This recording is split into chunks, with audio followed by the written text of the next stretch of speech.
दिल्ली में शराब सहित कई घोटालों के कारण पहले से ही हंगामा मचा है। इन सब के बीच सैकड़ों करोड़ के जमीन घोटाले का मामला सामने आया, जिसको लेकर दिल्ली की सियासत तेज हो गई। विजिलेंस विभाग ने जैसे ही इस मामले की फाइल एलजी को भेजी, एलजी वीके सक्सेना ने बिना वक्त गंवाए मामले की सीबीआई जांच के लिए गृह मंत्रालय के पास फाइल भेज दी।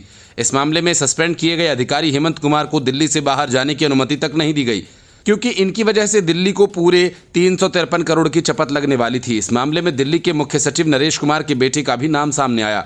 मामला 19 एकड़ की जमीन के हिस्से से जुड़ा हुआ है। आरोप है कि मुआवजा बढ़ाए जाने के संबंध में पिछले 3 अधिकारियों के मुआवजा बढ़ाने से इनकार करने के बाद नरेश कुमार ने मुख्य सचिव बनने के 40 दिन के बाद हेमंत कुमार साउथ वेस्ट जिले के डीएम बने और इसमें उन्होंने जमीन की मुआवजा राशि 41 करोड़ 50 लाख से बढ़ाकर 353 करोड़ रुपए करने का आदेश जारी कर दिया। दक्षिण पश्चिम दिल्ली के द्वारका इलाके में द्वारका एक्सप्रेसवे के लिए जमीन अधिग्रहण की जानी थी। साल 2018 में दक्षिण पश्चिम दिल्ली के बमनोली गांव में 19 एकड़ के भूखंड का अधिग्रहण करने के लिए 41 करोड़ 50 लाख का मुआवजा तय हुआ। साल 2018 में मुआवजे की रकम कुल 41 करोड़ 52 लाख रुपए तय हुई, लेकिन मई 2023 में दक्षिण पश्चिम दिल्ली के तत्कालीन जिला मजिस्ट्रेट हेमंत कुमार ने मुआवजे की रकम बढ़ाकर 353 करोड़ रुपए कर दी, यानी तकरीबन 9 गुना इसकी बढ़ोतरी कर दी गई।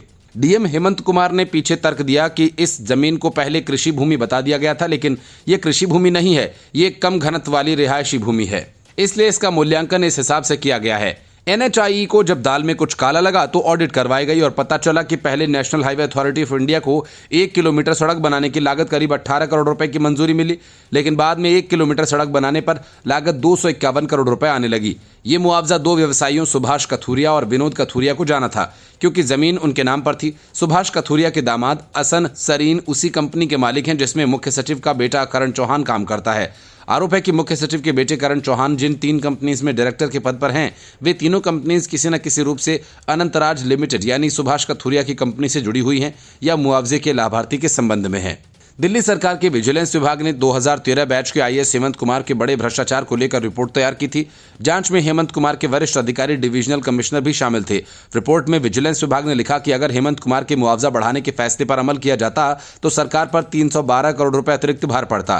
रिपोर्ट में हेमंत कुमार के फैसले को बड़ा ब्लंडर बताया गया। इसके बाद विजिलेंस विभाग ने यह रिपोर्ट उपराज्यपाल विनय कुमार सक्सेना को भेजी। 19 अक्टूबर को विनय कुमार सक्सेना ने जांच की सिफारिश करते हुए यह फाइल गृह मंत्रालय को भेज दी थी। 20 अक्टूबर को गृह मंत्रालय ने हेमंत कुमार का ट्रांसफर अंडमान और निकोबार से होने को रोक दिया और उनके खिलाफ सीबीआई जांच की मंजूरी भी दे दी। गृह मंत्रालय ने सीबीआई जांच की सिफारिश करते हुए कहा कि उनके खिलाफ गंभीर भ्रष्टाचार के आरोप में ऐसे उनका ट्रांसफर रोका जा रहा है। वे और जांच में शामिल होने के लिए दिल्ली में ही रहेंगे। फिलहाल हेमंत कुमार सस्पेंड चल रहे हैं और उन्हें बिना इजाजत दिल्ली से बाहर नहीं जाने दिया जा सकता। Report news of India.